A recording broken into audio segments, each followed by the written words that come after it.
ఈ Bible open universities India ఇంటర్నేషనల్లో మరి mid ఎగ్జామ్లో మరి పిల్లలు ఎగ్జామ్ రాశారు. మరి ఈ సమయంలో వారి మార్కు లిస్టు వచ్చి తీసుకొనవలసిందిగా కోరుతున్నాను.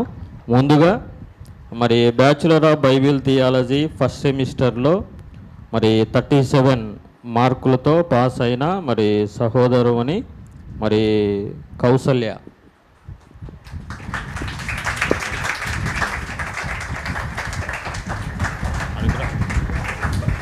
నిలబడుకుంటా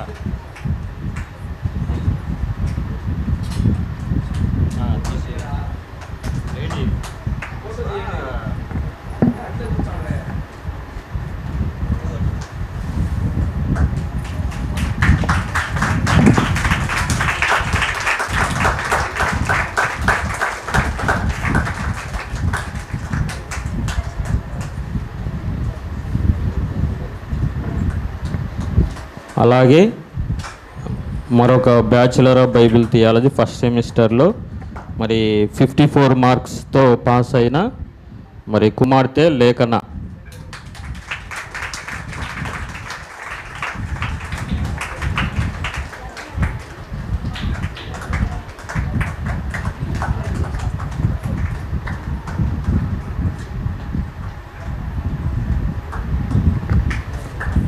అలాగే మరి యూనివర్సిటీ ద్వారా 8 సంవత్సరాల కోర్సును కంప్లీట్ చేసుకున్న మరి జె కిరణ్ కుమార్ మరి ఎంబీటీఎస్ ఫైనల్ ఇయర్ మరి పాస్ అయ్యాడు. మరి దేవుడు సేవలో సువార్త సేవలో మరి చక్కగా వాడబడాలని మనసారా కోరుతున్నాము.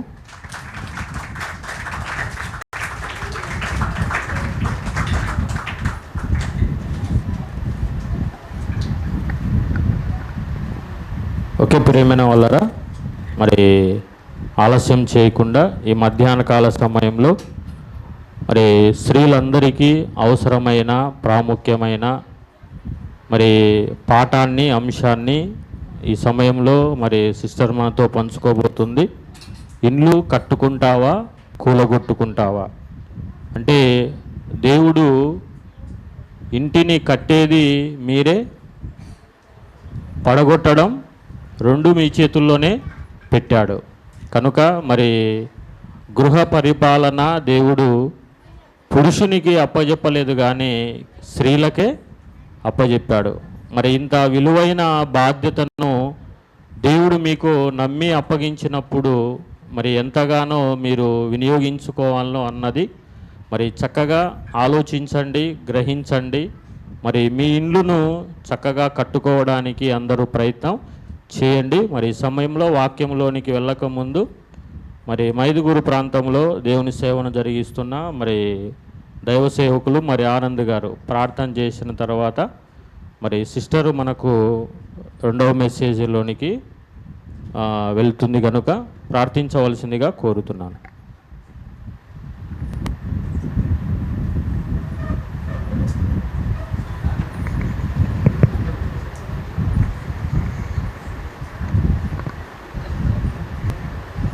చేరి వచ్చినటువంటి దేవుని పిల్లలకందరికీ యేసుక్రీస్తు నామమున వందనములు చెల్లిస్తూ ఉంటున్నాము. ప్రత్యేకించి 6వ స్త్రీల లేఖనాల పరిశోధనకు దైవ సేవకురాలు సోని మేడం గారికి హృదయపూర్వకమైనటువంటి వందనాలు చెల్లిస్తూ ఉంటున్నాను. అలాగే దైవ సేవకులకు కూడా ప్రత్యేకమైనటువంటి వందనాలు. మరి 2వ సెషన్లో ప్రార్థనతో ప్రారంభించుకుందాము. ప్రార్థన చేసుకుందాము. దయగలిగిన మా తండ్రి, గొప్ప దేవ,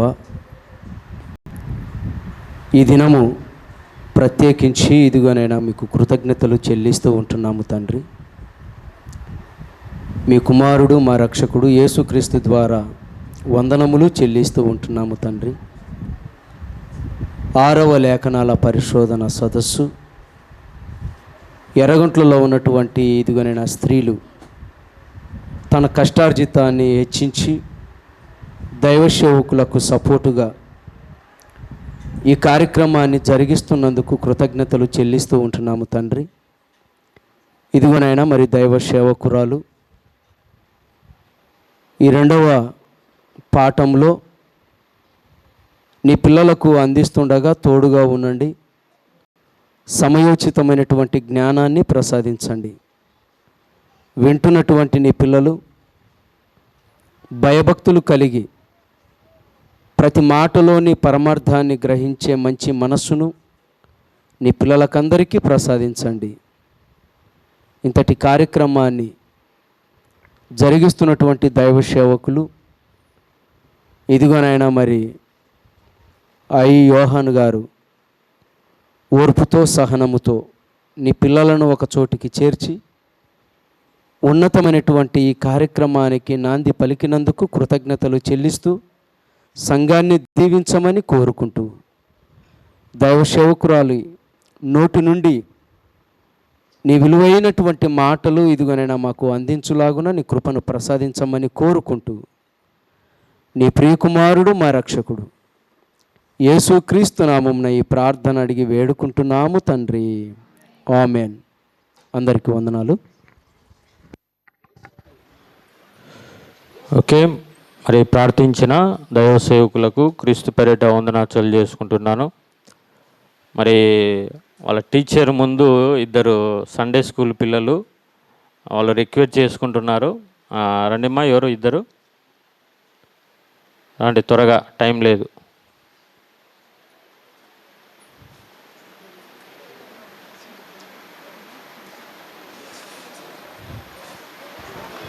అందరికీ వందనాలు.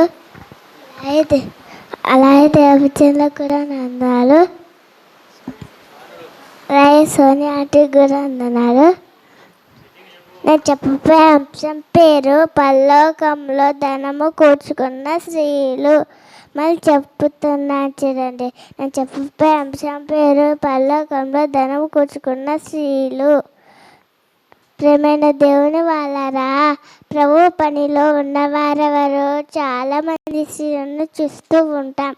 మేము ఉద్యోగాలు చేయగలము, వ్యాపారాలు చేయగలము. బట్టల షాపులో చూడండి స్త్రీలు ఉంటారు, మార్కెట్లో చూడండి స్త్రీలు ఉంటారు. ఎందుకు షాపు ఓనర్ స్త్రీలను పనికి పెట్టుకుంటారు? వారు బాగా చెప్పగలరు, బట్టలు చక్కగా చూపించగలరు, అమ్మగలరు. వ్యాపారం బాగా జరుగుతుందనే ఇలా డబ్బులు సంపాదించి కుటుంబాలను పోషించుకొనుచు మిగిలిన డబ్బు బ్యాంకులలోనూ పోస్ట్ ఆఫీసులలోనూ దాచుకుంటారు. ప్రభువును వెంబడించిన స్త్రీలను చూద్దామా ఏమి చేశారో. లూకాసు వార్త 8వ అధ్యాయం 3వ వచనం. లూకాసు వార్త 8వ అధ్యాయం 3వ వచనం. వీరును ఇతరు అనేకులను తమకు కలిగిన ఆస్తితో వారికి ఉపచారం చేసి వచ్చిరి. వారెవరని మీరు అనుకుంటున్నారు?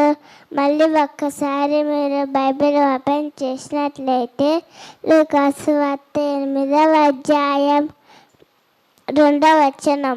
కొందరు స్త్రీలు, వారిలో ముగ్గురు మగ్దలేనే మరియాయు, యోహన్నాయు, సుసన్నాయు ఆయనతో కూడా ఉండేది. వారికి ఏమి అర్థమైందంటే మా దగ్గరికి పోలేదు, పరలోకంలో ఉన్నదని వారు నమ్ముచున్నారు. మనకు నమ్మకం లేదనే కదా బ్యాంకులలోనూ పోస్ట్ ఆఫీసులలోనూ దాచుకుంటారు, ఇంకా బంగారం కొని దాచుకుంటారు. ప్రభువును నమ్మిన మనము అలా ఉండకూడదండి. ఎక్కడోటి మీటింగ్స్ తన అయిపోకూడదండి. ఇంకా అనేకమైన పబ్లిక్ మీటింగ్స్ పెట్టి పరలోకంలో ధనం కూర్చుకోవాలని కోరుకుంటూ ఈ మాటలు ముగిస్తున్నాను. ఓకే, మరి చక్కగా చెప్పిన సాత్వికను మరి దేవుడు దీవించులాగున. ఇంకా గట్టిగా చెప్తే కొట్టేట్టుగా ఉందేమో.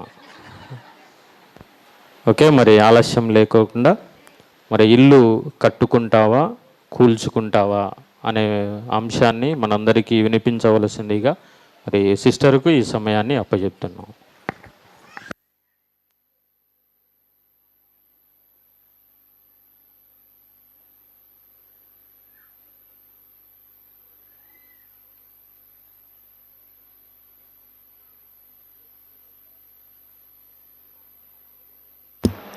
బాగానే ఉన్నారు అందరూ? నిద్ర వస్తుందా? వాయిస్ రావట్లేదు.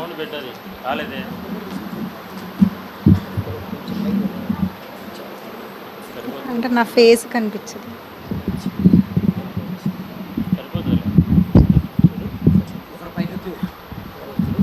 వినిపిస్తుందా అండి? వద్దు, సరిపోయింది. అంటే నాకు వాళ్ళు కనిపించాలి, నాకు కనిపించాలి. ఓకే. నేను మార్నింగ్ ఒక టాస్క్ ఇచ్చాను. ఇద్దరే వచ్చారు నా దగ్గరికి. అంటే వింటున్నాం, నేర్చుకుంటున్నాం అనుకుంటున్నాం, పాటించట్లేదు అని నేను చెప్పేస్తానేమో అనిపిస్తుంది నాకు. ఎందుకంటే ఇంతమంది స్త్రీలలో నేను అనుకున్నాను అసలు నేను భోజనానికి వెళ్ళడానికి టైం సరిపోదేమో, అందరూ నోట్స్లు చెక్కింగ్ తీసుకొచ్చేస్తారేమో అని నేను అనుకున్నా. కానీ కేవలం ఇద్దరే వచ్చారు. 70 మంది శిష్యులు స్టార్టింగ్లో యేసుక్రీస్తు వారికి, చివరికి సిలువ దగ్గరికి వచ్చేటట్టుకి ఎంతమంది మిగిలారండి? 12 మంది ఉన్నారా సిలువ దగ్గరికి? అందుకే నేను అడిగే క్వశ్చన్ని చాలా జాగ్రత్తగా వినండి. మీరు చెప్పగలిగేంత ఈజీ క్వశ్చన్ అడగను నేను. ఓకే, కొంచెం టీచర్ని కాబట్టి మాకు పిల్లలతో ఇలా అలవాటు అయిపోయింది. సిలువ దగ్గరికి ఎంతవరకు రాగలిగారు? ఇంతమందిలో ఇద్దరేనా? దీనికైనా మనం ఇంత ఖర్చు పెట్టి స్త్రీల సదస్సు చేస్తున్నాం. ఆలోచించండి. విని పాటించట్లేదు అనుకోండి, చిన్న టాస్కే, పెద్దదా కాదు కదా, చిన్న టాస్కే. కానీ చిన్న టాస్క్ దగ్గరే మనం వెనక్కి వెళ్ళిపోతే ఎలా? చిన్న వాటిని కూడా దేవుడు చూస్తాడు. చిన్న వాటిని కూడా దేవుడు చూస్తాడు. జాగ్రత్త. ఓకే, ఆ ఇద్దరు ఒక్కసారి నిలబడగలిగితే మిగిలిన వాళ్ళందరూ వర్క్ చేయకపోయినా చప్పట్లతో అభినందిద్దాం. అమ్మ ఇద్దరు సుప్రజ, ఇది వెరీ గుడ్ అమ్మ, గుడ్ జాబ్. నిలబడండి ఇలాగే దేవుడి కోసం. ఓకే, ప్రార్థన చేసుకుని ప్రారంభించుకుందాం. తండ్రి, ఈ సమయం వరకు మీరు మమ్మల్ని సజీవ లెక్కలో ఉంచారు. ఉదయకాలం నుండి మీ మాటలు మాకు వినిపిస్తున్నారు. అయ్యా, నీవంటే భయము లేకుండా జీవించే స్త్రీలుగా మేము ఉండకుండా మాకు సహాయాన్ని దయచేయండి నాయనా. మరికొన్ని హెచ్చరికలు నా ద్వారా నీ ప్రియులైన పిల్లలకి చేయాలని ఆశిస్తూ ఉంటుండగా నన్ను నిలవపెట్టుకున్న విధానాన్ని బట్టి నీకు వందనాలు. మీరే మాట్లాడండి, కార్యాన్ని మీరే చెయ్యండి. మార్పు ప్రారంభం కావడానికి నీ కృపను చూపించమని, ముందున్న సమయాన్ని నీకు మహిమకరంగా అనేకులకు ఆశీర్వాదకరంగా మార్చమని నీ కృపలో భద్రపరిచి మీరే నా ద్వారా మాట్లాడమని కోరుకుంటూ యేసుక్రీస్తు వారి పరిశుద్ధ నామమున ప్రార్థించి అడిగి వేడుకొంచున్నాము తండ్రి, ఆమేన్. మనందరికీ బాగా తెలిసిన వచనమే ఈరోజు మన టైటిల్. ఏంటది? ఇల్లు కట్టుకుంటావా, కూల్చుకుంటావా? అది ఎక్కడి నుంచి మనం పెట్టాము అని అంటే, వెరీ గుడ్, సామెతలు 14:1. అందరూ చదవండి, ప్రతి ఒక్కరు చదవండి. జ్ఞానవంతురాలు తన ఇల్లు కట్టుకొనును, మూఢురాలు తన చేతులతో తన ఇల్లు ఓడబెరుకును. మళ్ళీ ఒకసారి చదవండి. జ్ఞానవంతురాలు తన ఇల్లు కట్టుకొనును, మూఢురాలు తన చేతులతో తన ఇల్లు ఓడబెరుకుకొనును. ఈ లెసన్ అయ్యేటప్పటికి మీ పేరు జ్ఞానవంతురాలు దగ్గర మీ పేరు ఉండేటట్టుగా మీరు మారాలి. ఒకవేళ మనము మూఢురాలు అనే లిస్టులో ఒకవేళ ఉంటే, తెలిసి చెయ్యము కానీ తెలియకుండానే మన ఇల్లుని ఓడబెరుకునే పనిలో ఒకవేళ మనం ఉంటే కనుక అది షిఫ్ట్ అయిపోవాలి. ఓకే, వాక్యం విన్న తర్వాత మనలో మార్పు రాలేదనుకోండి, దానివల్ల ఉపయోగం ఉండదు. ఎన్ని సెమినార్లు పెట్టినా, ఎంత వాక్యాన్ని విన్నా, ఎంత ఖర్చు పెట్టినా, ఎంత సమయాన్ని మీరు వెచ్చించినా, విన్న వాక్య ప్రకారం జీవించకపోతే ఒక మాట బైబిల్లో కూడా ఉంది, యాకోబు పత్రికలో. ఏంటది? అద్దంలో తన ముఖాన్ని చూసుకుని పక్కకెళ్ళి మర్చిపోతున్నాడు. అంటే వాక్యాన్ని వినేస్తున్నాం, అబ్బాబ్బాబ్బా సూపర్, అసలు నాకు ఈ సూపర్లు డోపర్లు వద్దు, వాక్యం మనలో పని చేస్తే చాలు. నేను మీలో అని కూడా అనట్లేదు, చెబుతున్న నాకు, వింటున్న మీకు కూడా హృదయాలలో వాక్యము ఫలించేదిగానే ఉండాలి. అలా ఉండాలి అని మీరు సిద్ధపాటు కలిగి ఉంటే లెసన్ స్టార్ట్ చేసుకుందాం. సిద్ధమేనా? అలసిపోలే కదా? పొద్దున అక్క చాలా పిండేసింది అని ఏమన్నా అనుకుంటున్నారా? పర్లేదు కదా? ఓకేనా? నాకైతే ఎనర్జీ ఉంది, మీకు ఓకే అంటే నేను స్టార్ట్ చేస్తాను. ఓకే, సరే. జ్ఞానవంతురాలు ఏం చేస్తుంది? ఇల్లు కట్టుకుంటుంది. ఓకే, ఇల్లు కట్టుకునేటప్పుడు మేబీ ఈ మందిరాన్ని మీలో చాలామంది కట్టేటప్పుడు చాలా దగ్గరగానే ఉండి చూసి ఉంటారు కదా. ఇప్పుడు ఇటుకలు పేరుస్తారు, అవునా? ఇటుకలతోనైనా కట్టారు కాదా? ఇసుకతో కట్టామా? ఇటుకలు పెట్టాం కదా. ఇప్పుడు ఇటుకలు పెట్టేటప్పుడు ఒక్కొక్క ఇటుక సైడ్కి వస్తూ ఉంటుంది. అప్పుడు ఏం చేస్తారు మీరు? దాన్ని సర్దుతాం, స్ట్రెయిట్ చేస్తాం. కొన్ని ఇటుకలు ఏమవుతాయంటే మనం పెట్టేశాక చూసుకునేటప్పటికి వంకరగా ఉండిపోద్ది. మనం ప్లాస్టింగ్ చేసేసి మొత్తం గోడ పైకి లేపాక చూసినప్పుడు ఒక ఇటుక ఏమైపోద్ది అంటే కొంచెం సైడ్కి వచ్చేసి ఉంటుంది. వెంటనే ఏం చేస్తారు అక్కడ మేస్త్రి గారు? అదేమంటారు దాన్ని? తాపి ఉంటుంది కదా, దాన్ని పట్టుకుంటారు మేసన్. ఆయన ఏం చేస్తారంటే మేస్త్రి గారు వచ్చి ఆ ఏదైతే ఇటుక తేడాగా ఉందో, ఇప్పుడు చూడండి ఈ వేలు తేడాగా ఉంది కదా, దీన్ని ఏం చేస్తాడు? కట్ చేసేస్తారు. ఎందుకంటే ఇంకా జరపడానికి అవుతుందా? అవ్వదు, అది ఆల్రెడీ ఎండిపోయింది, అతుక్కుపోయింది. కాబట్టి దాన్ని ఏం చేయాలి? కట్ చేసేయాలి. ఎవరు కట్ చేయాలి? మేస్త్రి గారు లేకపోతే మనం చేయలేమా ఏంటి అని మనం వెళ్ళిపోతామా? మనకి తేడా పడింది అనుకోండి, కరెక్ట్గా కట్ చేయాల్సిన దానికన్నా ఇంకొంచెం లోపలికి కట్ అవ్వచ్చు, లేదా స్ట్రైట్గా కట్ చేయకపోతే అది ఎప్పటికైనా బొప్ప అలాగే ఉంటుంది. మన వాల్స్ చాలా నీట్గా ఉన్నాయి, కొన్ని దగ్గర నేను చూశాను. ఎలా అంటే అసలు ప్లాస్టింగ్ చేసి పైన సున్నాలు వేసిన తర్వాత కూడా అసలు ఇంత ముద్దలు ముద్దలు కనిపిస్తున్నాయి. నిన్న ఇదేమన్నా కొత్త వెరైటీయా అని అడిగాను వాళ్ళని. అంటే కాదమ్మా, మేస్త్రి గారు ఎందుకులే అని మేమే చేసేసాము అన్నారు. అంటే ఎక్కడ కనిపించిపోతుంది అంటే మన పనితనం ఫైనల్ అవుట్పుట్ ఉంటుంది చూడండి, ఫినిషింగ్లో కనిపించేస్తుంది. ఇప్పుడు ఈరోజు మనం నేర్చుకునే పాఠంలో మొట్టమొదటి భాగం ఏంటో తెలుసా? నేను ఒక 6 లేదా 7 స్త్రీలను చూపిస్తాను. ఒక్కొక్కరి నుంచి ఒక్క పాయింటే. మీరు ఆ 7 స్త్రీలని గుర్తుపెట్టుకోవాలి. పొద్దున్న ముచ్చటగా 3 చూసాం కదా, సంపూర్ణంగా 7 చూద్దాం ఇప్పుడు. ఓకే, ఎక్కువ టైం తీసుకొని కంగారు పడకండి. ఓకే, వాళ్ళలో ఒక్కొక్కరు కట్టుకోవడం అని అనగానే ఏముంది, ఇటుక మీద ఇటుక పెట్టేస్తే ఇల్లు అయిపోయింది కాదు. దట్టు స్త్రీలుగా ఉన్నప్పుడు మనకు కొంచెం ఏమి ఎక్కువ ఉంటుంది? ఒప్పుకోవాలి, తొందర ఎక్కువ కదా, ఆత్రత ఎక్కువ.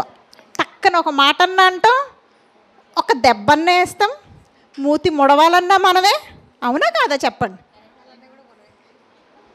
ఏది చెయ్యాలన్నా మనమే. మళ్ళీ మన భర్తలు లేదా మన ఇంట్లో మగవాళ్ళు వచ్చి ఏదన్నా అన్నా పడేది కూడా మనమే. కాబట్టి ఒక్కొక్కసారి ఆతృతలో, తొందరలో, అంటే మేబీ విస్తారంగా పనులు పెట్టేసుకుంటాం కదా, ఆ విస్తారమైన పని వల్ల ఏమొస్తుంది తెలుసా? విచారాలు హెచ్చుతాయి. బైబిల్లోనే చెప్పాడు, విచారాలు హెచ్చినప్పుడు ఏమవుతాయి? కొంచెం టంగ కంట్రోల్ తప్పుతుంది అంతే. మేస్త్రి టక్క వేస్తున్నాడు అనుకోండి, గబగబా చేసేటప్పుడు తప్పులు దొరుకుతాయో దొరలవా? స్పీడ్గా రాయండి, ఎన్ని స్పెల్లింగ్ మిస్టేక్లు వస్తాయి? కామన్ అది. ఇప్పుడు ఆడవాళ్ళకి కూడా ఏంటి అంటే తొందర ఎక్కువ. అలా ఒక పెద్ద ఆవిడ తొందర పడిపోయింది, చాలా పెద్ద ఘోరం జరిగిపోయింది. కానీ తప్పు జరిగిపోయింది అని వదిలేసిందా లేక కట్టుకుందో చూద్దాం. ఆ స్త్రీ ఎవరు అని అంటే కాదు, వెరీ గుడ్, శారమ్మ గారు. అందుకే పెద్ద ఆవిడ అని క్లూ కూడా ఇచ్చాను మీకు. శారమ్మ గారు ఏం తప్పు చేశారు చెప్పండి? ఆవిడికి విశ్వాసం లేదా అంటే విశ్వాసం ఉంది కదా. ఇప్పుడు ఎందుకంటే హెబ్రీ పత్రికలో విశ్వాసమును బట్టి వయసు ఉడిగిపోయినా కూడా గర్భము దాల్చుటకు శక్తి పొందెను అని శారా కోసం చెప్పారు, దేవుడే రాయించి పెట్టారు పరిశుద్ధాత్మ ద్వారా అంటే శారాకి విశ్వాసం ఉంది. కానీ మనలాగే తొందర కూడా ఉంది. దేవుడు ఇచ్చే వరకు వెయిట్ చేయలేకపోయింది. ఇస్తాను అని దేవుడు వాగ్దానం చేసే కదా పిలిచాడు. ఆ వాగ్దాన్ని నేను నమ్మే కదా అబ్రహాం గారు ఒక్కలే వచ్చారా, వెనకాల శారమ్మ గారు కూడా వచ్చారా? పెట్టి బేడ సర్ది చేయాల్సింది ఎవరు కదా? ఇంట్లో భర్తలు ప్రయాణం అవుతున్నారు అనుకోండి, మనం ప్రయాణం అవుతున్నా మనది మనమే సర్దుకోవాలి, మన ఇంట్లో వాళ్ళు వెళ్తున్నా మనమే సర్దాలి. ఇప్పుడు శారమ్మ గారు ఇష్టం లేకుండా నమ్మకం లేకుండా అందరినీ వదిలిపెట్టి వచ్చేసి ఉంటుందా? విశ్వాసం ఉంది, వచ్చింది.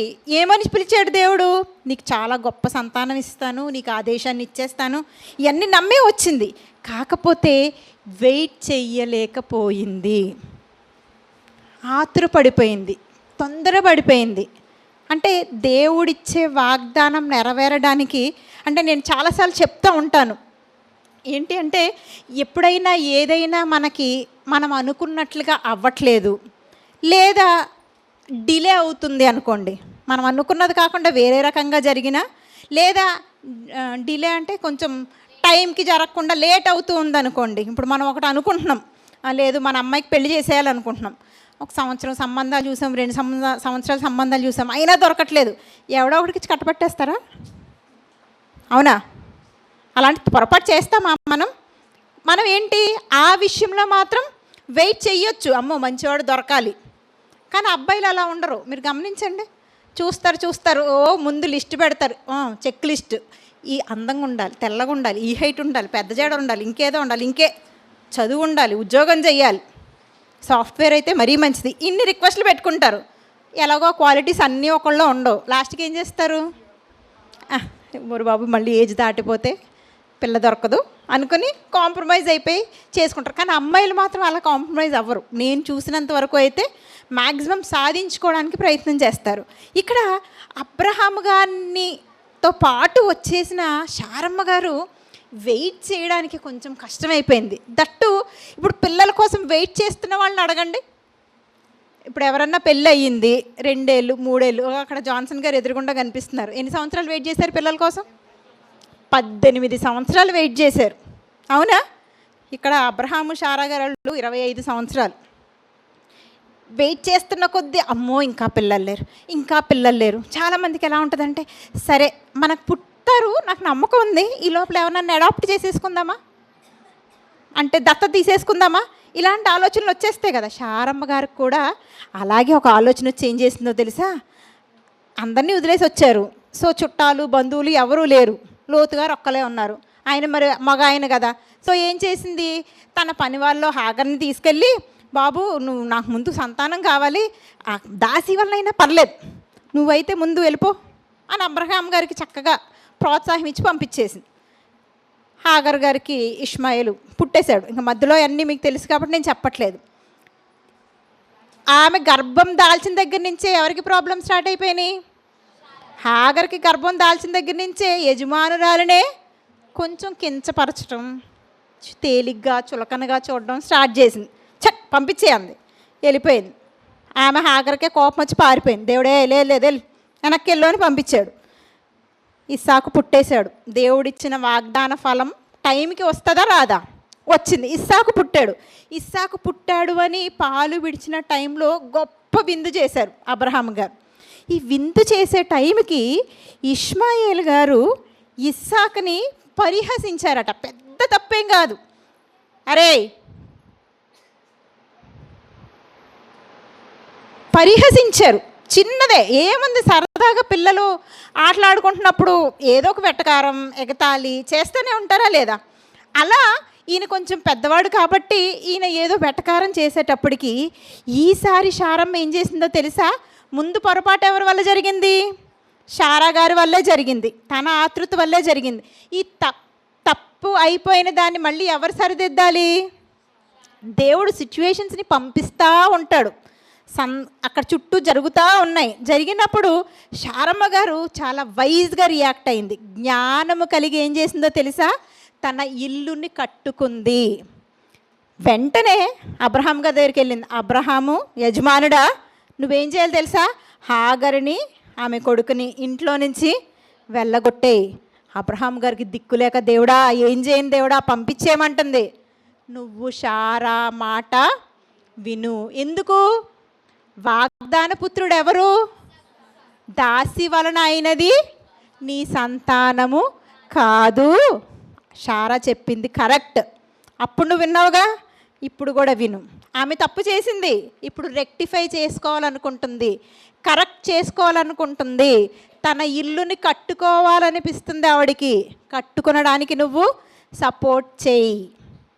మన ద్వారా కూడా మిస్టేక్స్ జరుగుతాయి, తప్పులు అనేవి జరుగుతాయి. జరగకుండా ఉండడానికి మనం ఏమి దేవుని స్వరూపంని ధరించుకొని వచ్చామే కానీ ఆల్రెడీ దయ్యం బాగా పనిచేస్తుంది. కానీ తప్పులు జరిగినప్పుడు ఆ తప్పుతోటే జీవితాంతం ఉండిపోవాలి అనుకోకూడదు. జ్ఞానవంతురాలైతే ఏం చేయాలో తెలుసా? శారా వలె తప్పు జరిగిపోయినా దాన్ని సరిదిద్దుకోవాలి. తన ద్వారా తప్పు జరిగింది, తనే ఆ తప్పుని సరిదిద్దింది. ఒకవేళ ఒక్కసారి ఆలోచించండి, ఇష్మాయేలే గనుక అబ్రహాముతోటే ఉండిపోయాడు అనుకుందాం. అబ్రహాము గురించి దేవుడు ఒక మాట చెప్తాడు. ఆదికాండం 18వ అధ్యాయం 19వ వచనం మీరు చూడండి, నేను చెప్తాను. ఆదికాండం 18:19లో నేను అబ్రహాంని ఎలా ఎరిగానో తెలుసా? తన ఇంటివారు తన కుమారులు కూడా నీతి న్యాయములు జరిగించున్నట్లు అబ్రహాము ఆజ్ఞాపించగలడు. ఇప్పుడు ఇష్మాయేలు అలా ఉన్నాడా? ఎలా పెరిగాడు ఇష్మాయేలు? అడవి గాడిదలాగా పెరిగాడు. అడవి గాడిద ఎవరి మాటన్నా వింటదా? ఇప్పుడు అబ్రహాము కుమారుడిగా సంతానంగా ఉండాలి అని అంటే అలా అడవి గాడిదలాగా ఉంటే అబ్రహాం సంతానం అయ్యేవాడా? వాడు ఎలాగో ఇక్కడున్న వాడు అంతే. సో వాడు సంతానంగా ఎంచబడడు. కాబట్టే ఇప్పుడు దేవుడు అనుకున్నది ఇష్మాయేలు ఉంటే నెరవేరేదా?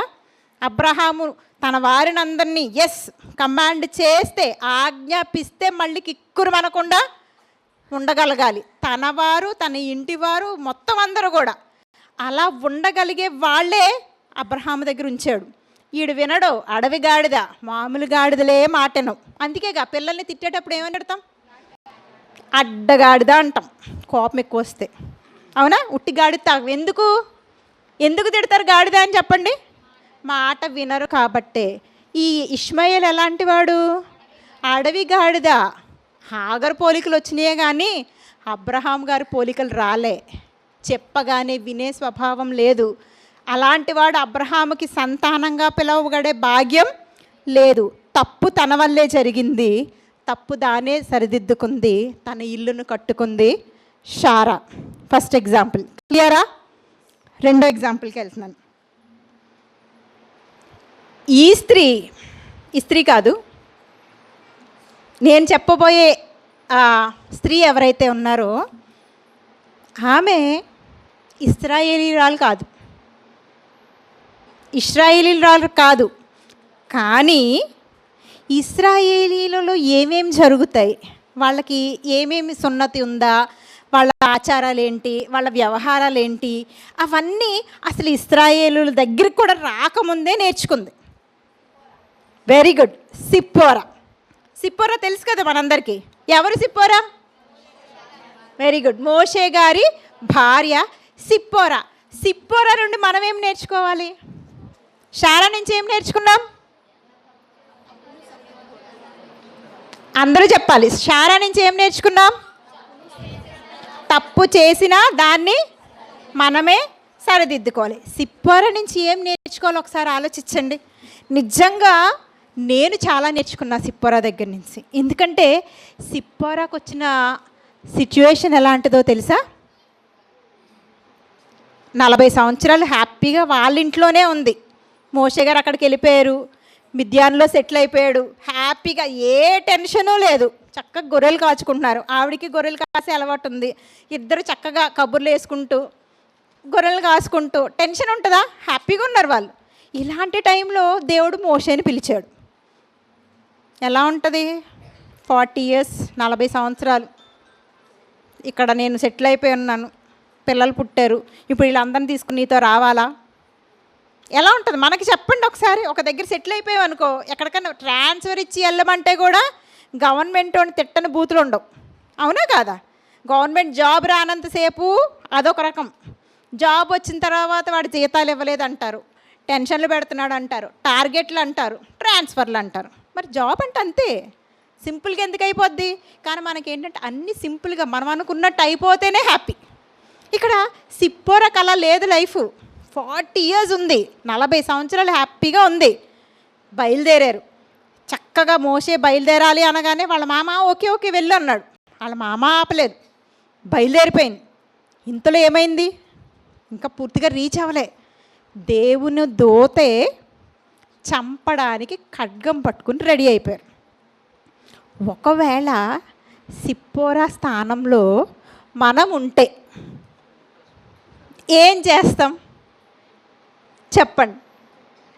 ఆలోచించండి. మీరు ఆలోచించకపోతే సిప్పోరా నుంచి నేర్చుకోలేరు. ఏదో నేను 4 మాటలు చెప్పి వెళ్ళినంత మాత్రం ఉపయోగం లేదు. మీరు ఆలోచించాలి. నాతో పాటు మీరు నా ప్రయాణంలోకి వస్తేనే మీకు అర్థమవుతుంది. ఏం చేసేవాళ్ళు సిప్పోరాలా? మీరు సిప్పోరాలా ఉంటే ఎవరిని? నేను అనుకో ఫస్ట్ మోషన్ వేసేద్దును. ఈ మాత్రం దానిక దేవుడు దేవుడు అని తీసుకొచ్చో, నీ దేవుడే చంపడానికి వచ్చాడు. అసలు ఏమనుకుంటున్నావు? ఆళ్ళుగా చంపేది ఫస్ట్ నేను చంపేస్తా. ఇది ఒకలాంటి యాటిట్యూడ్. ఇంకొక రకం యాటిట్యూడ్ ఉంటుంది. ఇంత నమ్ముకుని వచ్చాను నేను దీనికోసమా? ఇశ్రాయేల్ అదే కదా, ఎక్కడికి వెళ్ళినా ఏడుపు ఏడుపు ఏడుపు ఏడుపు. కానీ సిప్పోరా ఏం చేసిందో తెలుసా? ఏడ్చిందా? మోషేతో ఫైటింగ్ చేసిందా? మనమైతే అంత నీ వల్లే నీ వల్లే మొదలెడతామా లేదా? పెద్ద యుద్ధం అయిపోద్ది. అసలు అక్కడ ప్రాబ్లంకి సొల్యూషన్ చూస్తామా? ఇంట్లో ఏదో ఒక చిన్న ప్రాబ్లం వచ్చింది, ఆ ప్రాబ్లంకి సొల్యూషన్ ఆలోచిస్తామా? ఫస్ట్ భర్త వచ్చి అసలు నీకు చెప్పినా నువ్వు అసలు ఒక పని చెయ్యవు, నీ వల్ల ట్రైన్ మిస్ అయింది అన్నాడు అనుకో, అన్ని పనులు నేనే చేశాను, నీ కూడా నేనే సర్దాను, నాదే లేట్ ఎందుకు, నీదే లేటు, నీ పని నువ్వు చేసుకుంటే అయ్యేది కాదు. ఇలా గొడవ అవుతుందే కానీ అరే ఇప్పుడు ట్రైన్ మిస్ అయింది ఏం చేయాలని ఆలోచిస్తామా? అస్సలు.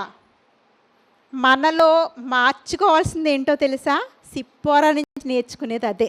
సిప్పోరా నిందించలే, దూషించలే, ఏడవలే, కొట్లాడలే, నెపాలు కూడా పెట్టలే.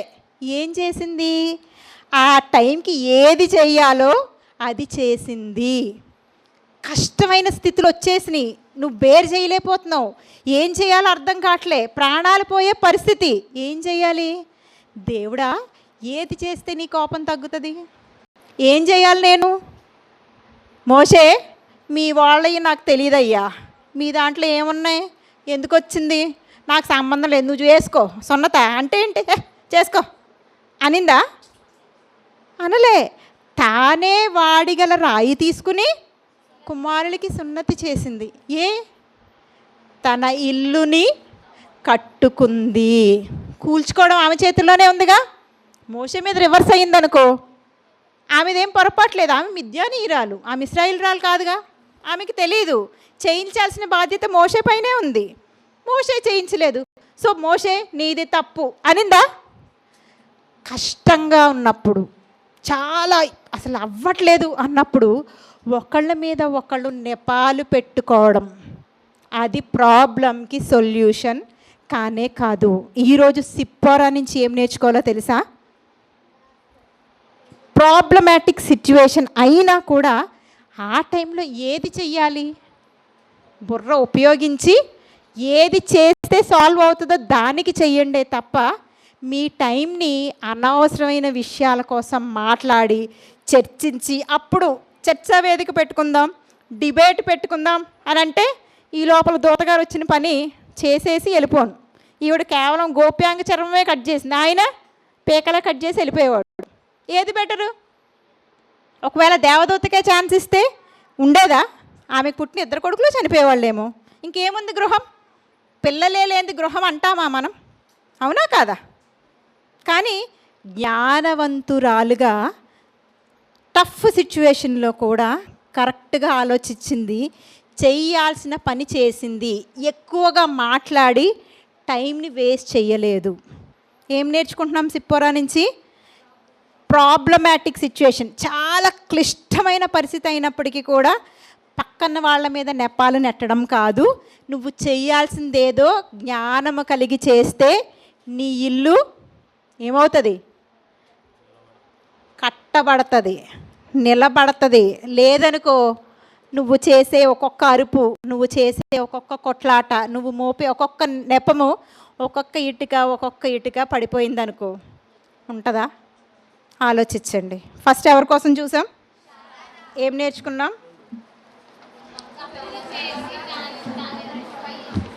తప్పు చేసి కరెక్ట్ చేసుకుంది, సరిదిద్దుకుంది. సెకండ్ ఎవరిని చూసాం? సిప్పోరా ఏం చేసింది? ఏం నేర్చుకున్నాం? దాన్ని ఓవర్కమ్ చేసే కరెక్ట్ యాక్షన్ తీసుకోవాలి. Very good. మూడోది ఎవరో తెలుసా? మనం అందరం అసలు ఆవిడ్ని తీసి పాడేశాం. కానీ కొంచెం ఆలోచిస్తే నాకు ఆవిడలో కూడా కొంత మంచి కనిపించింది.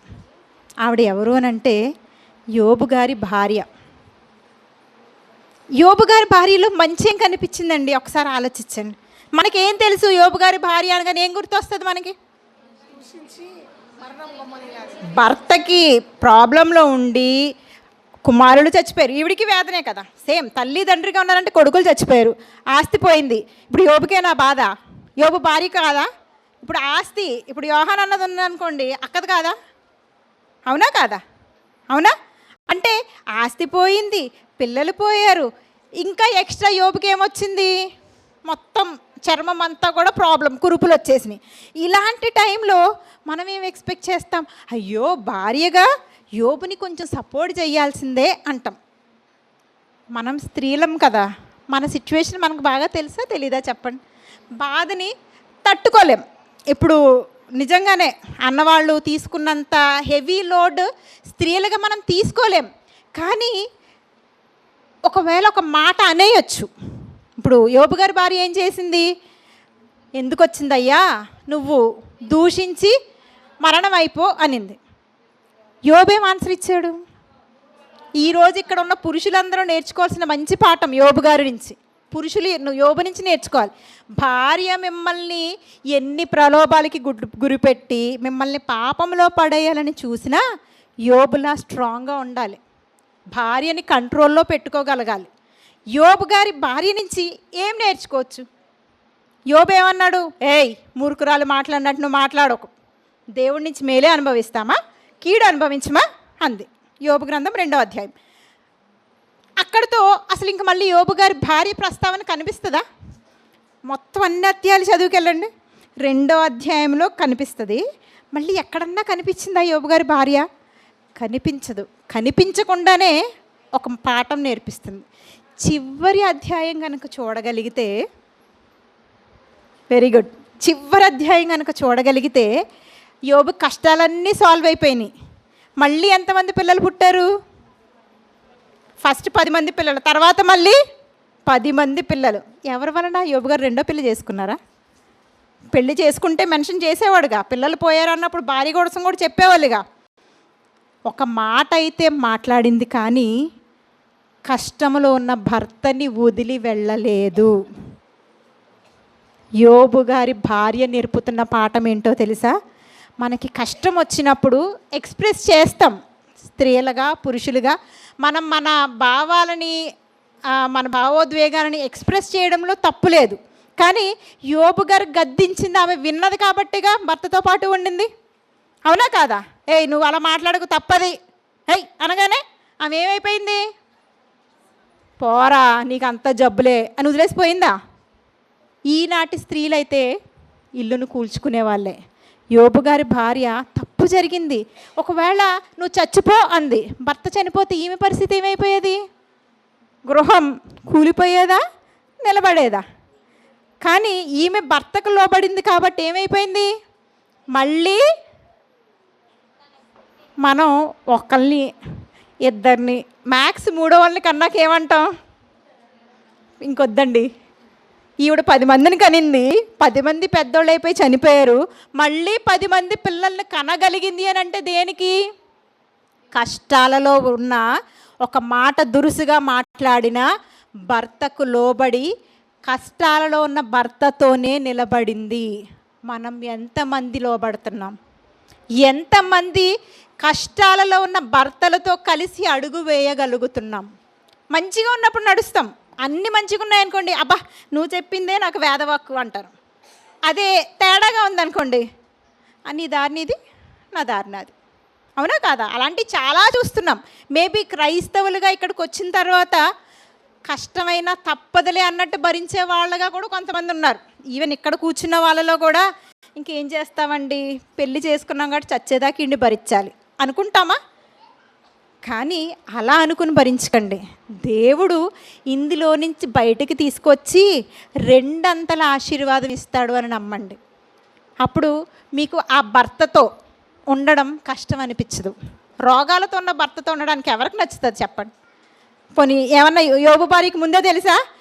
దేవుడు తూ జస్ట్ టెస్టింగ్ చేస్తున్నాడు అంతే, మళ్ళీ అన్నీ నార్మల్గా వచ్చేస్తాయి అని ఏమన్నా ముందు చెప్పేశారా? పేపర్ లీక్ అయిపోయిందా? నీటి పేపర్ లాగా లీక్ అవ్వలే కదా. యోబు గారికి తెలీదు, యోబు గారి భార్యకు తెలీదు, కానీ నిలబడిందా?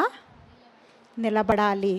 పెళ్ళి చేసుకున్నాక ఎలాంటి పరిస్థితులైనా స్త్రీలుగా, తల్లులుగా, భార్యలుగా వీ హ్యావ్ టు ట్రావెల్ అంతే. మనం ఉండాల్సిందే. పెళ్లి రోజు వాగ్దానం చేయడం కాదు, కష్టములోను, సుఖములోను, వ్యాధి యందు, బాధ యందు. వెరీ గుడ్, నీకు బాగానే గుర్తుంది. ఫాలో అవుతున్నావా లేదా? వాగ్దానం చేస్తాం. కానీ ఇప్పుడు నాకు ఎవరు మన చిన్నియాడి లేడా? అసలు స్టార్టింగ్లో నేనైతే అమ్మాయి ఎవరో తెలియదు, కానీ నేను చాలా అడ్మైర్ చేశాను చెల్లినైతే. పెళ్ళైన కొంతకాలానికే కదమ్మా చిన్ని సిక్ అయ్యారు. ఎందుకంటే సెమినార్లో చూసాం, సెమినార్లో ఆ రోజు బిర్యానీ పెట్టారు, అందుకని బాగా గుర్తుండిపోయింది.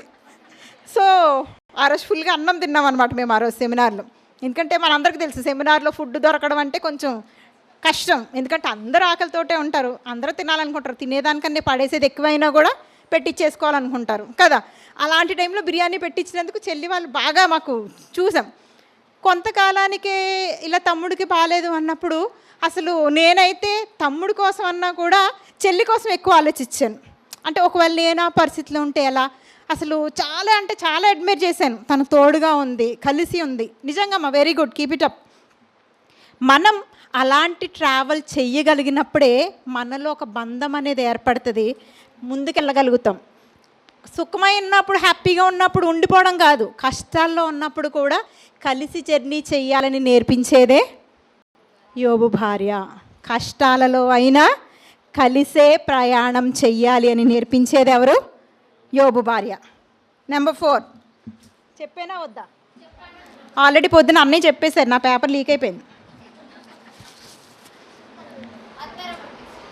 కాదు కాదు, త్వరగా చెప్పాలి, నాకు టైం అంతా ఇలాగే వేస్ట్ చేస్తున్నారు, లేట్ అయిపోయింది అంటారు, మళ్ళీ నన్ను కోపంగా చూస్తారు. త్వరగా అన్న చెప్పినయే కొన్ని పేర్లు పొద్దున. వెరీ గుడ్, ఎవరమ్మా చెప్పారు? Very good, Ruth, Naomi. చాలామందికి టచ్ అయిపోద్ది ఇప్పుడు, అవునా కాదా?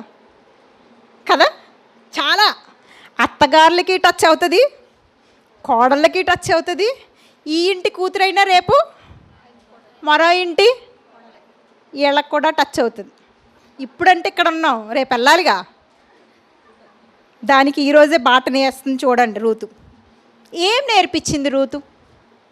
ఒక్కసారి ఆలోచించాను. మీకు బాగా తెలుసు కాబట్టి నేను ఎక్కువ చెప్పను రూతు నయోమి కోసం. ఏమి నేర్పిస్తుంది రూతు? ఒకటే మాటలో చెప్పగలగాలి. మీరు ఈ పాటికి నాతో పాటు ట్రావెల్ చేస్తుంటే నేను ఏది చెప్తున్నాను మీరు ముందు చెప్పేయాలి. అమ్మా కాదు, ఆలోచించండి, పర్లేదు. ఓకే, గృహాన్నే లేదు అసలు ఆవిడికి, అవునా? ఇప్పుడు గృహం కట్టుకుందాము అంటే అక్కడ ఆ మాట కూడా రాయబడింది. మీరు రూతు గ్రంథంలో కనుక చూడగలిగితే నయోమి ఒక మాట అంటది, రూతు ఇగో నేను నీతో పాటు వచ్చేస్తా అత్త, నేను ఉండలేను అత్త అనగానే ఓర్పా కూడా వస్తుంది. వద్దమ్మా, నాకు ఇంక కొడుకులు ఎక్కడున్నారు, నేను కంటానా, నేను పెళ్లి చేసుకుంటానా, వెళ్ళిపో అనగానే ఓర్పా గారు బాయ్ బాయ్ గుడ్ బాయ్ వెళ్ళిపోయింది. రూతు మాత్రం సేమ్, ఓర్పాకి ఏది వర్తించిందో రూతు కూడా అదే వర్తిస్తుందా? అవునా కదా? ఇంకేమైనా మారుతుందా? నయోమి ఇంకేమైనా పెళ్లి చేసుకుని కొడుకులను కానీ పెళ్లి చేయడానికి ఆస్కారం ఉందా? లేదు. పోనీ రూతుకి ఏమన్నా ఇస్రాయిలీలో ఇంకొక రూల్ ఉందంట అనేది ఏమన్నా తెలుసా? తెలీదు. కానీ హోప్లెస్ సిచ్యువేషన్, గృహమే లేని పరిస్థితిలో గృహాన్ని కట్టుకోవడానికి అడిగేసిందే ఎవరు? అసలు హోప్లెస్ సిచ్యువేషన్ అంటాం, ఇంకేం లేదు. కానీ తనేమనుకుందో తెలుసా? అత్తగారిని బరువు అనుకోలే.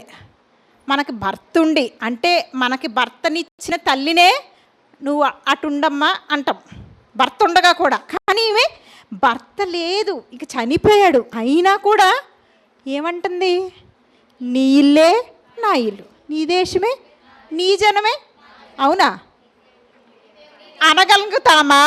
దేవుడు లాస్ట్కి వెళ్దాం, అందుకే నేను అక్కడ ఆపేసా. ఇవన్నీ వస్తే కదా దేవుడి దగ్గరికి వెళ్ళగలగాలి. అవునా? ఎలా అనగలిగింది? ఆమె అన్యురాలే. ఇందాక చూసాం, ఇంకొక అన్యురాలు ఎవరామె?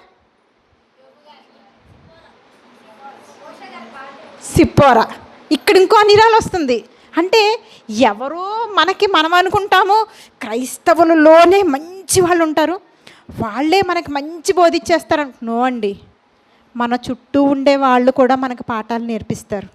రూతు అత్తగారిని బాధ్యతగా తీసుకుంది, భారంగా కాదు. రూతు నేర్పించే పాఠం ఏంటో తెలుసా?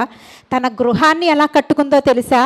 మనము భారము అనుకుంటే కుటుంబ బాధ్యతని ఆమె బాధ్యతగా తీసుకుంది. కాబట్టి ఎంత ధన్యతలోకి వెళ్ళిపోయింది రూతు.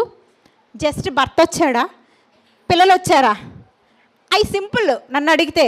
కానీ రూతుకు వచ్చిన ధన్యత ఏంటో తెలుసా? యేసుక్రీస్తు వంశావళిలోకే లిస్టులో వచ్చేసింది. అసలు అది మామూలు మాట? ఆలోచించండి.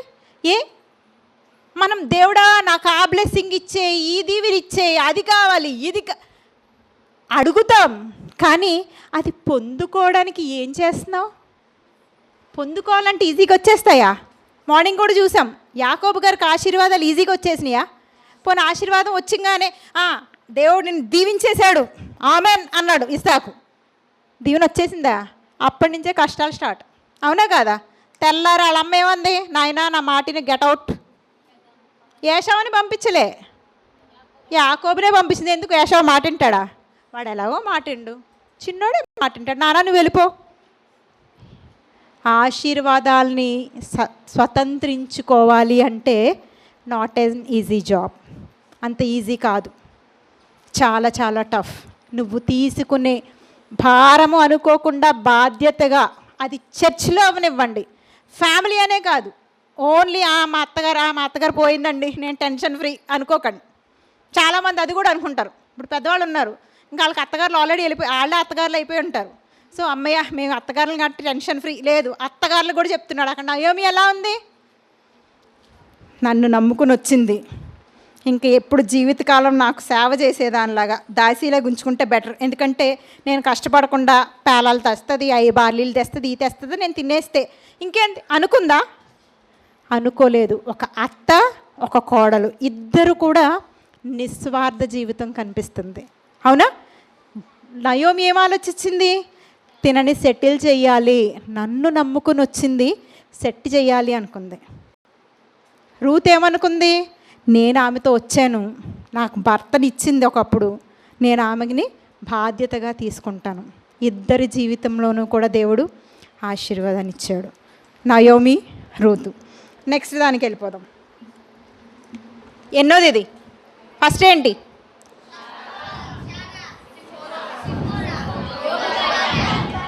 లోతు భార్య, యోబు గారి భార్య.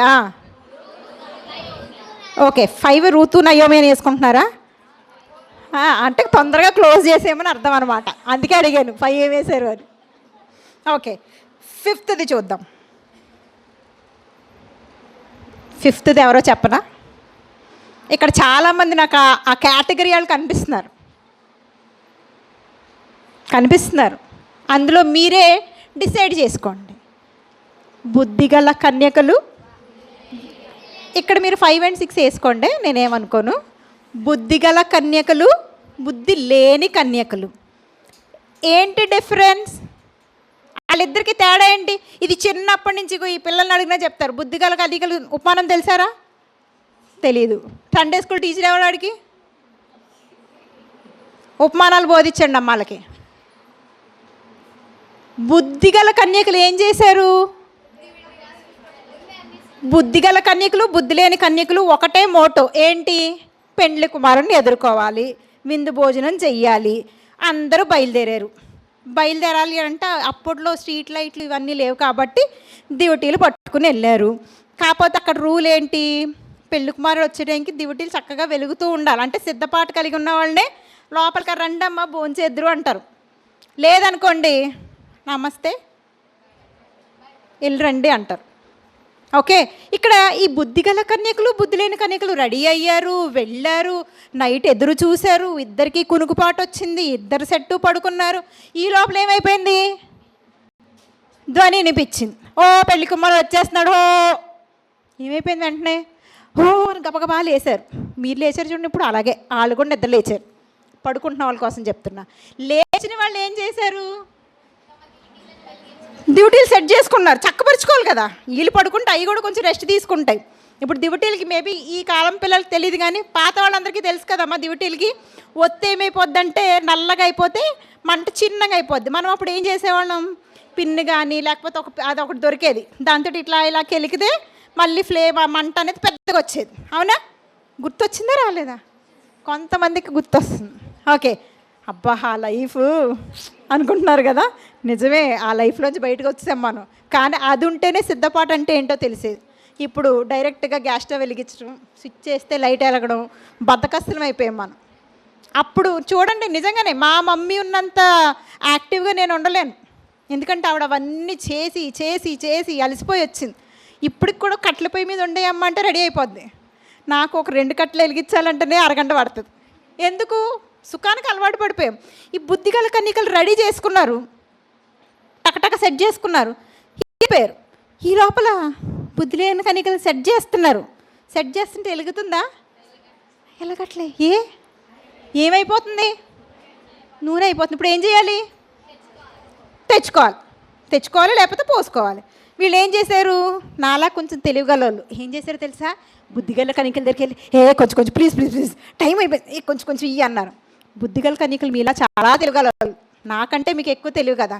వాళ్ళు ఏం చేశారు తెలుసా? ఇదిగో మీకు మాకు సరిపోగాని వెళ్ళరండి, మీ పని చూసుకోండి, బాయ్ అని వాళ్ళు లోపలికి వెళ్ళిపోయారు. ఇప్పుడు ఇక్కడ మీరు ఆలోచించవలసిన ఒక్క విషయం చెప్తాను, జాగ్రత్తగా మీరు పట్టుకోవాలి, చాలా జాగ్రత్తగా పట్టుకోవాలి. బుద్ధి లేని కన్యకలకి ఏమి లేవో తెలుసా? ఏం లేదని మీరు అంటున్నారు? సిద్ధపాటు లేదు అంటున్నారు. ఇంకేం లేదు వాళ్ళ దగ్గర? నేనేమన్నా తెలుసా? వాళ్ళకి బుద్ధి లేదు. నిజం, బుద్ధి లేదు టైటిలే ఇచ్చాడు, మనం ఇగ్నోర్ చేసాం. కానీ ఎందుకు బుద్ధి అయిన వాళ్ళు అన్నారో తెలుసా? వాళ్ళ దగ్గర నూనె కొనుక్కోవడానికి డబ్బులు ఉన్నాయి. డబ్బులు ఉన్నప్పుడు ఏం చేయాలి? నువ్వు వెళ్ళింది ఎందుకు? పెళ్లి కుమారుని ఎదుర్కోవడానికి. ఆలస్యం చేస్తాడని నీకు తెలిసిందిగా, అందుకేగా నువ్వు కునికి పడుకున్నావు. అలాంటప్పుడు ఏం చేయాలి? టైం ఉంది, డబ్బులు ఉన్నాయి, నువ్వు వెళ్ళగలిగే ఎనర్జీ ఉంది. అందుకే వీళ్ళు లాస్ట్లో ఏం చేశారు? వెళ్ళారు, నూనె కొనుక్కున్నారు, దివిటీలు వెలిగించుకుని వచ్చి కొడుతున్నారు. అయ్యా ఏం న్యూస్ అంటే నీ దగ్గర ఉన్న వాటిని నువ్వు టైంకి వాడట్లేదు అనుకో, అది డబ్బన్న అవ్వచ్చు, నీ జ్ఞానమైనా అవ్వచ్చు.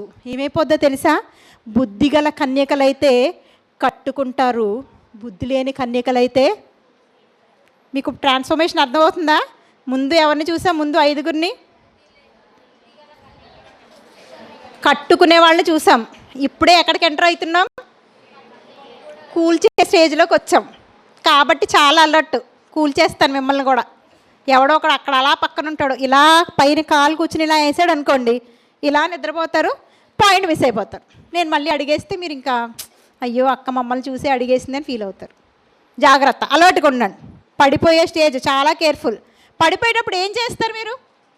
సపోజ్ ఒక 10-15 ఏళ్ళు అయిన తర్వాత ఈ గోడలే కొంచెం వాళ్తున్నాయి అనుకోండి, అప్పుడు ఏం చేస్తారు? అమ్మయ్య కూలిపోతే మనం కొత్తది కట్టుకుందాం అనుకుంటారా?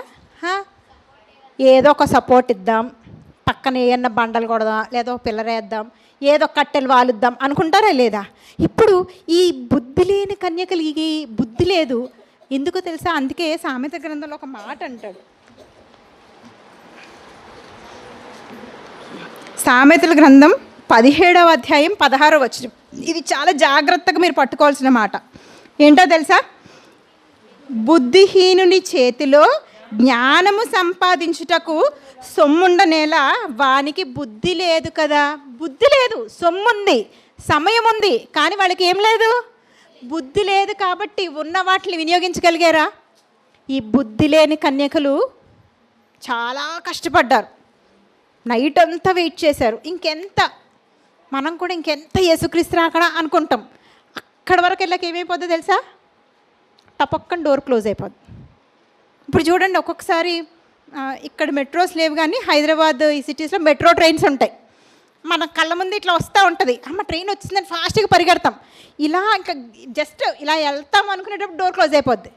మనం కొట్టండి, బాదండి, దాని వెనకాల పరిగెత్తండి, డోర్ ఓపెన్ అవుద్దా?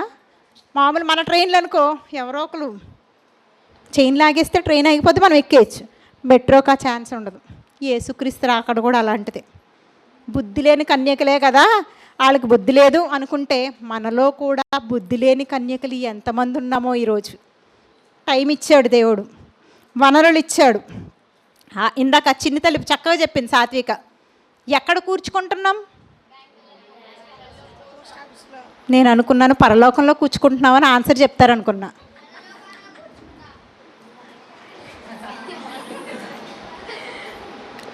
మీది ఒప్పేసుకుంటే ఎలాగా? ఇప్పటికన్నా నెక్స్ట్ జనరేషన్ రావాలి, పరలోకంలో కూర్చోవాలనుకోవాలి. కానీ ఇంకా ఇక్కడే ఉండిపోయాం అనుకోండి, ఏమైపోతాం? మనం కూడా అనుకుంటాం చాలా బ్యాంకులో వేసేసాను, ఇంట్రెస్ట్ల మీద చక్రవడ్డీలు వచ్చేస్తున్నాయి, నేను పెద్ద బిల్డింగ్ కట్టుకుని ఉంటాను అని అనుకుంటాం, కట్టేసుకుందాం అనుకుంటాం. కానీ ఈ లోపల మనం ఏమైపోతాం? బుద్ధి లేని వాని దగ్గర సొమ్ముండనేలా, వానికి జ్ఞానము సంపాదించడానికి వానికి బుద్ధి లేదు.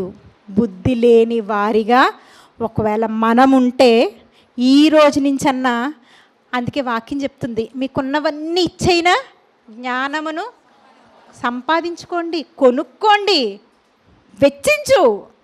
టైం అయిపోయాక ఏడ్చావా? టైం అయిపోయాక నేను జ్ఞానం అంటావా? నిజంగా మరణమే తుదిదినం పాట అయితే ఎక్సలెంట్. అసలు మీరు తర్వాత ఆ పాట రిలీజ్ అయ్యాక ఈ మెసేజ్ని గుర్తు తెచ్చుకోండి, మీకు కరెక్ట్ సెట్ అవుతుంది. ఓకే, ఇంకా లాస్ట్కి వెళ్ళిపోయే ముందు ఒక బోనస్ ఇద్దాం అనుకుంటున్నాం. ఇవాళ వద్దా? అయిపోయినాయి 7, 6 అయినాయి కదా. ఒక బోనస్ ఇవాళ వద్దా? 7th చెప్పే ముందు ఇవ్వనా? పొద్దున అన్న గుర్తు చేశారు వాళ్ళని కూడా. మాకు ముందే చెప్పుంటే అన్న నోట్స్ కూడా రాసేసుకుందాం అనుకుంటున్నారు కదా. అదే మరి బుద్ధిగల కన్యకలకు ఉండే లక్షణం ఏంటంటే ముందు నుంచే సిద్ధపాటు కలిగి ఉండాలి. చెప్పండి, పొద్దున అన్న చెప్పారు, మీరు ఇందాక అన్న చెప్పినవి అన్నీ చెప్పేశారు, ఒకటే మిస్ చేశారు. ఎవరది? ఈవెన్ నేను లాస్ట్ టైం మీకు ఆన్లైన్ స్త్రీల కూడికి చెప్పినప్పుడు కూడా చెప్పాను. వాళ్ళది చెప్పి చివరిది నేను చెప్పి క్లోజ్ చేస్తాను. త్వరగా నేనే చెప్పానా వద్దా? మీరు చెప్తారా? టైం అయిపోయింది, నాకు ఆల్రెడీ 3 minutes ఎక్స్ట్రా. త్వరగా కాదు,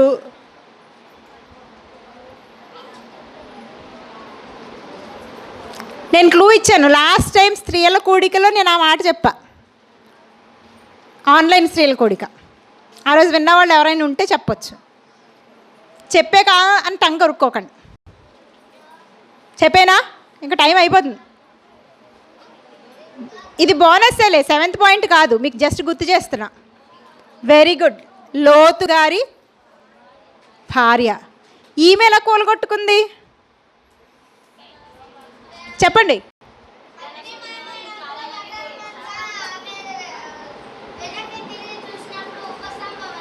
ఓకే, వాడి స్టోరీ అంతా చెప్పేశాడు. వెనక్కి తిరిగి చూసింది, ఉపశమనం అయిపోయింది. So what? ఇల్లు ఎలా కూల్చుకుంది, మన పాయింట్ అది కదా. ఇల్లు కట్టుకున్న వాళ్ళని చూసాం, షారాని చూసాం, సిప్పోరాని చూసాం, యోబు గారి భార్యని చూసాం, రూతుని చూసాం, నయోమిని చూసాం. కూల్చుకున్న వాళ్ళలో బుద్ధి లేని కన్యకల్ని మధ్యలో బ్రిడ్జ్ కింద చూసాం. బుద్ధిగల కన్యకలు, బుద్ధి లేని కన్యకలు, బ్రిడ్జ్ వీళ్ళకి. వీళ్ళలో ఎవరు మొదటి వాళ్ళు అని అంటే లోతు భార్య అని చెప్తున్నా. లోతు భార్య ఎలా కూలగొట్టుకుందో తెలుసా? నిజంగా మనం లోతు భార్య నుంచి మీరు నేర్చుకోవాల్సిన చాలా, అంటే ఇక మీరు లైఫ్లో మర్చిపోకూడనిది, అనాలోచనగా వేసే ఒక్క అడుగు, మీరు ఆలోచించకుండా వేసే ఒక్క అడుగు ఏం చేస్తుందో తెలుసా? మీ కుటుంబాన్ని మొత్తం నాశనం చేసేస్తుంది. లోతు భార్య చేసింది ఏం చేసింది చెప్పండి? పారిపోయిందా? వెనక్కి తిరిగింది. వెనక్కి తిరగడం అంటే జస్ట్ ఒక స్టెప్ ఇలా పడి ఉంటుంది అంతే, ఒకటే స్టెప్పు. ఏమైపోయింది? ఉప్పు స్తంభం సంగతి పక్కన పెట్టండి, ఆమె అక్కడ ఆగిపోయింది. కుటుంబం పతనమైపోయింది. తల్లి ఉంటే కుమార్తెలు తప్పు చేసేవాళ్ళ? ఒకసారి ఆలోచించండి. అందుకే యేసుక్రీస్తు వారు కూడా లోతు భార్యను జ్ఞాపకం తెచ్చుకోండి, పేరు చెప్పడానికి కూడా ఇష్టపడలేదు, కానీ జ్ఞాపకం తెచ్చుకోండి. ఎందుకు? మీరు కూడా వేసే ఒక్క అడుగే మీ కుటుంబ నాశనానికి వెళ్ళిపోతుందా? ఒక్క స్టెప్. తల్లే బ్రతికి ఉంటే, ఆమె వెనక్కి తిరిగి చూడకుండా ఉంటే కుమార్తెలు తప్పు చేసేవాళ్ళ? అసలు చెయ్యాలని ఆలోచన వచ్చేదా? ఎందుకంటే తల్లికి ఎలా ఉంటుంది? 18 ఏళ్ళు దాటంగానే అమ్మో నా కూతురికి పెళ్ళి, కనిపించిన వాళ్ళు అలా చెప్తానే ఉంటుందా లేదా? అవునా కాదా? తల్లే లేదు కాబట్టి తండ్రిగా లోతు గారికి మేబీ గుర్తు రాలేదేమో. అందుకే ఇద్దరు కలిసి ఉంటేనే పనులు కొన్ని జరుగుతాయి. బండికి 2 చక్రాలు కావాలి, అది సైకిల్ అవనివ్వండి, ఎడ్ల బండి అవనివ్వండి, కారు ఏదైనా, మోటార్ బైక్, ఎలక్ట్రిక్ బైక్ అయినా కూడా 2 చక్రాలు కావాలి. ఒక చక్రంతో వెళ్తానంటే లోతుగారి ఫ్యామిలీ లాగా అయిపోద్ది. నువ్వు వేసే ఒక్క వెనకడుగు ఏం చేస్తుందో తెలుసా? నీ కుటుంబాన్ని నాశనం చేస్తుంది. చివరిగా ఒక్కళ్ళని చూపించేసి నేను మీకు క్లోజ్ చేస్తా. ఈరోజు అలాంటి వాళ్ళు ఒక్కవేళ మనలో ఎవరైనా ఉండరు అని అనుకుంటున్నాను. ఒకవేళ ఉంటే ఇదేంటంటే జెంట్స్ స్పెషల్ బోనస్ అని చెప్పాను కదా, జెంట్స్ స్పెషల్ అంటే కొంతమంది పురుషులు కూడా ఉన్నారు కాబట్టి ఒక పాయింట్ వాళ్ళ కోసం యాడ్ చేద్దాం అనుకుంటున్నాను అన్న, విత్ యువర్ పర్మిషన్. ఓకే, ఒకే ఒక్కళ్ళ కోసం చెప్తాను. ఈయన చాలా జ్ఞానవంతుడు, కానీ ఎక్కడ పడిపోయాడు? హలో, మా అందుకే మీరు కూడా చిల్డ్రన్ క్లాసెస్కి జాయిన్ అవ్వండి. అక్కడ మా సాహస్ ఎందుకు చెప్తున్నాడు తెలుసా? 6:45కి క్లాస్ అంటే 6:30 నుంచి ఆన్లైనే ఉంటాడు. ముందు క్లాసు వినేస్తాడు, తర్వాత క్లాసు వినేస్తాడు, వీలైతే టీచర్స్ క్లాసులు కూడా వినేస్తాడు. అందుకే టక్క ఆన్సర్స్ వస్తున్నాయి అక్కడి నుంచి. వాడు నన్ను ఏమంటాడు, నా ఫ్లోకి మ్యాచ్ అయిపోయింది మా ఇద్దరికి. అక్కడి నుంచి ఇక్కడికి ఇలా ఫ్లో నడుస్తూ ఉంది, డైరెక్ట్. మీరు కనెక్ట్ అవ్వట్లేదు, ఇంకా కనెక్ట్ అవ్వాలి. మీరు కనెక్ట్ అయితే దేవుని చిత్తమైతే నేను మళ్ళీసారి రావచ్చు. ఓకే, ఆలోచించండి ఒక్కసారి. సొలొమోన్ గారు ఎక్కడ తప్పిపోయారు? స్త్రీలుగా ఉంది, పురుషులుగా ఇద్దరూ నేర్చుకోవలసింది చాలా ప్రాముఖ్యమైనది ఉంది. సొలొమోను చాలా ప్రేమించాడు భార్యలని. ఆ ప్రేమలోనే ఏమైపోయిందో తెలుసా? భార్యలు తిప్పేశారట. తిప్పేస్తే తిరిగిపోవడమే. లోతుగారి భార్య తిప్పకుండానే తిరిగింది, నాశనం. సొలొమోను గారు భార్యలు తిప్పగానే ఏంటి, రోబో బొమ్మ ఏమన్నా స్విచ్ ఎత్తి ఇటు తిరుగు అంటే. చెప్తున్నా ఈరోజు భర్తలకి, అన్ని విషయాల్లోనూ భార్యలు చెప్పేసింది గుడ్డిగా ఫాలో అయిపోవాల్సిన అవసరం లేదు. అటు అబ్రహాము గారు నేర్పించేదైనా అదే, యోబు గారు నేర్పించేదైనా అదే, ఇక్కడ సొలొమోను గారు నేర్పించేదైనా అదే. ముగ్గురులో ఎవరు బెస్ట్ హస్బెండ్ చెప్పండి? హస్బెండ్సే చెప్పాలి. అబ్రహాము గారు బెస్టా, యోబు గారు బెస్టా, సొలొమోను గారు బెస్టా? త్వరగా చెప్పాలి. మీరు చెప్పేస్తే ఎలాగా?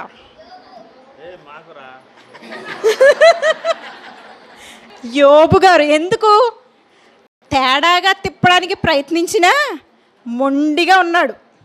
భార్యని మూర్ఖురాలని తిడుతూ ఈయన మాత్రం ఎంత మొండిగా ఉన్నాడు. నా భార్య నేను ప్రేమించింది, నా కోసం చెప్పింది అనుకుని ఆవిడ చెప్పిన తప్పు చేశాడా? తప్పు చెప్పినప్పుడు నువ్వు ప్రేమించే నీ భార్య అయినా కూడా నువ్వు వినకూడదు. అది భర్తలకి.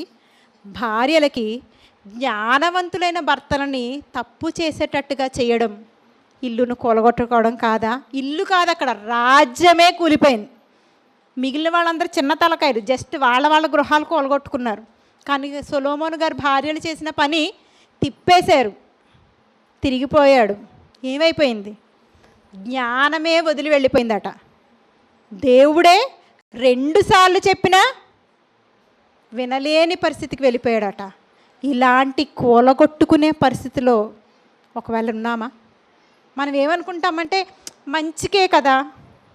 శారా కూడా ఏమనుకుంది? కొడుకే కదా, సంతానమే కదా. కానీ తర్వాత ఏమర్థమైపోయింది? దాసి సంతానం మనది సేమ్ కాదులే, తూచ్ అవుతుందా? సొలొమోను గారి విషయంలో ఏం జరిగింది? అంత జ్ఞానవంతుడు కూడా పొరపాట్లో పడిపోయాడు. ఒకవేళ భార్యలుగా ఉన్న మనం మన భర్తలని రాంగ్ వేలోకి తిప్పితే మన గృహాలని మనం కూల్చుకున్నట్టే. సొలొమోను రాజ్యం ఏమైపోయిన తర్వాత చీలిపోయింది. పోనీ మేజర్ ఏమన్నా వీళ్ళకి వచ్చిందా? ఒక్కటి సొలొమోను కట, 10 మాత్రం దాసుడైన యరొబాముకి ఇచ్చాడు దేవుడు. అంటే ఎంత ఇరిటేట్ అయిపోయి ఉంటాడు చెప్పండి దేవుడు. ఎందుకు? నీకు ఇచ్చిన జ్ఞానాన్ని నువ్వేం చేసుకున్నావు? భార్య మాట వినేసావా? నీళ్ళు నువ్వు కూలగొట్టేసుకున్నావా? అంతే చెప్తున్నాను. ఇల్లు కట్టుకోవాలన్నా కూల కొట్టుకోవాలన్నా భార్యది భర్తది ఈక్వల్. కలిసే కట్టగలుగుతాం, కలిసే కూల్చగలుగుతాం. ఒకళ్ళ చెడ్డ సలహా ఇస్తే యాక్సెప్ట్ చేసావనుకో, ఇద్దరు కలిపి కూల్చుతున్నట్టేగా. ఆవిడండి చెడ్డ సలహా ఇచ్చింది, మరి నువ్వేం చేసావు? నీకు బుద్ధి లేదా? నీకు బుద్ధి ఉంటే నువ్వు వినాలిగా. విని సజ్జయ్యవా యోబులాగా? చేయకుండా అబ్రహాము గారు శారా తప్పు అని అంటే ఏమన్నాడు? షడాప్, శారా చెప్పింది నువ్వు పంపించేయి.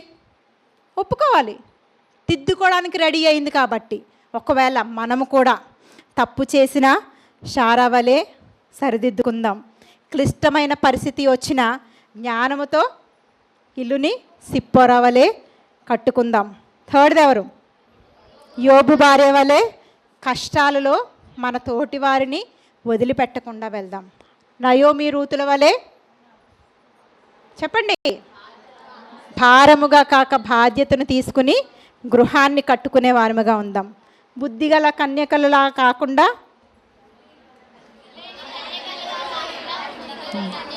ఇటు సైడ్ ఆన్సర్స్ బాగానే వస్తున్నాయి. అంటే నేను ఇటు ఎక్కువ చూడట్లేదన్నా ఏంటి? నాకు ఇక్కడ సెల్ అడ్డు పెట్టారు, అందుకే మిమ్మల్ని చూడలేకపోతున్నాను. ఇటు ఆన్సర్స్ బాగానే వస్తున్నాయి. నేను మధ్యలో అంటే మా పిల్లలకైతే బాగా తెలుసు ఎన్నిసార్లు వాళ్ళని ఎక్కిస్తూ ఉంటాను, అంటే తిప్పడానికి ట్రై చేస్తూ ఉంటాను అనమాట. వాళ్ళు తిరుగుతున్నారా లేదు? ఇప్పుడే తిన్నారు. సొలొమోను భార్య తిప్పితే తిరిగిపోయారండి. మీరు తిరిగిపోకూడదు. నేను ఒకవేళ తప్పు చెబుతున్నా, అందుకే ఏం చెప్పారు? మీరేమి వినుచున్నారో ఈరోజు మీరు విన్న వాక్యం జాగ్రత్తగా పరిశీలించండి. టైం లేదు కాబట్టి మీకు రిఫరెన్స్ ఎక్కువ చూపించలేదు, చెప్పలేదు. కానీ మీకు అర్థమైంది అనుకుంటున్నాను, ఎందుకంటే తిప్పుతుంటే తిరగట్లేదు, అలర్ట్గానే ఉన్నారు కాబట్టి. ఓకే, విన్న వాక్యాన్ని పరిశీలించండి. నేర్చుకున్న దాని ప్రకారం కట్టేవారిగా ఉండండి. కట్టేవారినే దేవుడు గుర్తుపెట్టుకుంటాడు. కూల్చేవారి పేరు గుర్తుపెట్టుకోవడానికి కూడా ఇష్టపడ్డాం. మీరు దేవుని జ్ఞాపకాల్లో ఎలా ఉంటారు? చివరిగా సామెతల గ్రంథం 14:1 చూడకుండా చెప్పగలగాలి ఈసారి. లెఫ్ట్ రావట్లేదు, లెఫ్ట్ సైడ్ రావట్లేదు రెస్పాన్స్. త్వరగా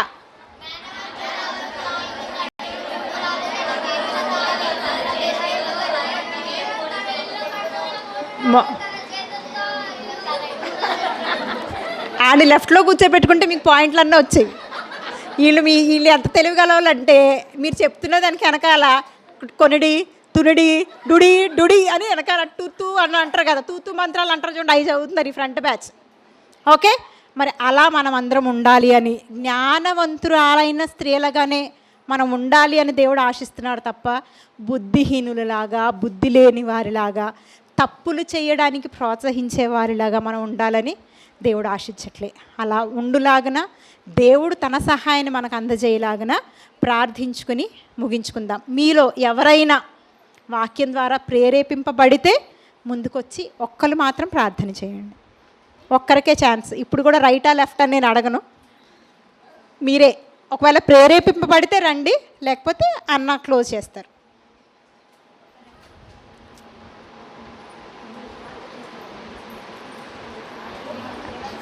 రావట్లేదమ్మా ఎవరు?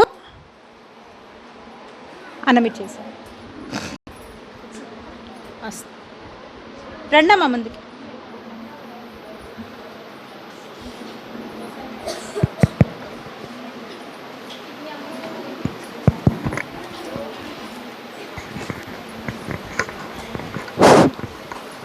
చేరి వచ్చిన మీ అందరికీ క్రీస్తు నామములో వందనములు. దైవ సేవకులకు క్రీస్తు నామములో వందనములు.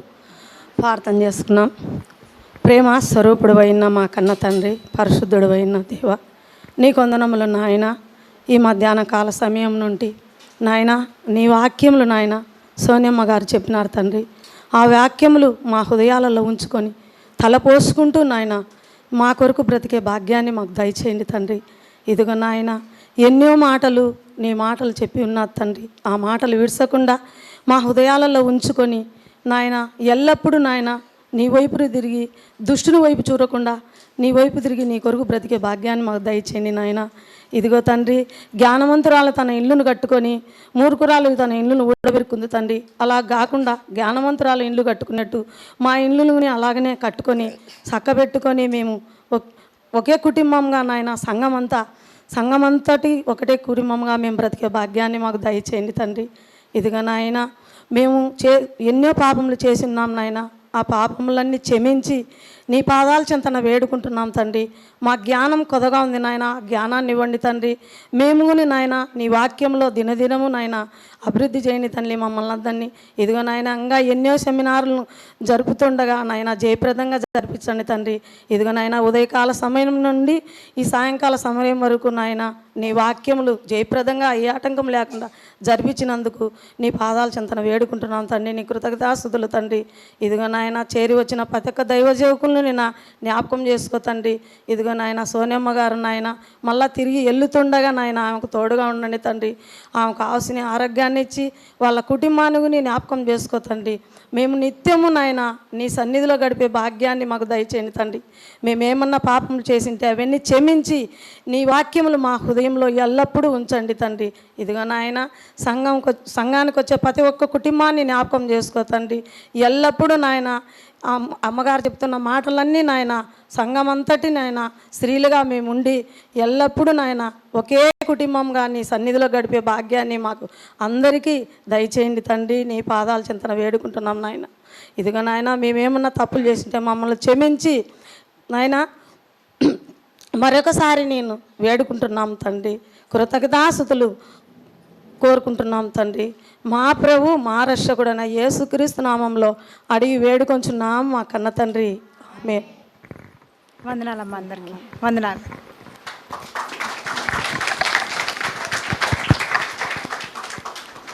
ఓకే, ప్రియమైన వాళ్ళారా, మరి మధ్యాహ్న కాల సమయంలో మరి చక్కటి మాటలను మనందరికీ వినిపింపజేసిన మరి హైదరాబాదు ప్రాంతంలో మరి మొదటి శతాబ్దంలో ఆనాడు అకుల ప్రిస్కిల్లా వాళ్ళ ఇంటినే సంఘముగా మలిచి సంఘములో ఉన్న వారిని ప్రోత్సహిస్తూ దైవ సేవకులకు మంచి ప్రోత్సాహాన్ని అందిస్తూ ఆనాటి సంఘాలకు ఏ విధమైన మార్గదర్శిగా వాళ్ళు ఉన్నారో మరి ఈరోజు మరి సహోదరమనే సిస్టరు మరి సోనెక్క గారు అయితేనేమి మరి ప్రకాష్ అన్న అయితేనేమి వారి పరిచర్యలో వారు ముందుకు వెళ్ళిపోతున్నారు. మరి ఈరోజు మన ప్రాంతాల్లో మనం కూడా మన కుటుంబాల్లో భార్య భర్తలుగా దేవుని పనిలో ఒకరికొకరు ప్రోత్సహించుకుంటూ వెళ్ళిపోతే నిజంగా మన కుటుంబాలు కూడా పరలోక కుటుంబాలుగా మారిపోవడానికి అవకాశం ఉంటుంది. కనుక ఆ విధంగా మరి మనమందరం ముందుకు వెళ్ళడానికి ప్రయత్నం చేద్దాం. మరి ఇప్పటికే టైం ఎక్కువ అయిపోయింది. మరి మీ ప్రాంతాలకు మీరు వెళ్ళాలి కనుక మరి జాగ్రత్తగా మరి మీరు వెళ్ళండి. విన్న మాటలను చక్కగా మీ ప్రాంతాల్లో సంఘములో ఒకరికొకరు ప్రోత్సహించుకుంటూ ముందుకు వెళ్ళాలని మనసారా కోరుతూ, అలాగే మరి ఇంత మంచి మాటలను చెప్పిన సిస్టర్ గారికి మరి శ్రీల మైత్రి వారు మరి క్రైస్ట్ చర్చ్ ఎర్రగుంట్ల శ్రీల మైత్రి వారు ఒక చిన్న గిఫ్టును మరి సిస్టర్కు అందించాలనుకుంటున్నారు కనుక మరి అది స్వీకరించవలసిందిగా మరి సిస్టర్ను కోరుతున్నాం. రండి మా త్వరగా రండి.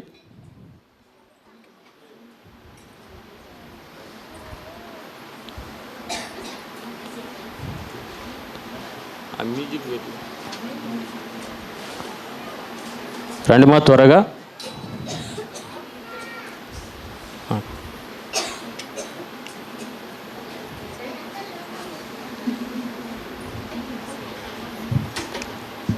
రండి మా స్త్రీల సమాజం వారు లేయాలి త్వరగా.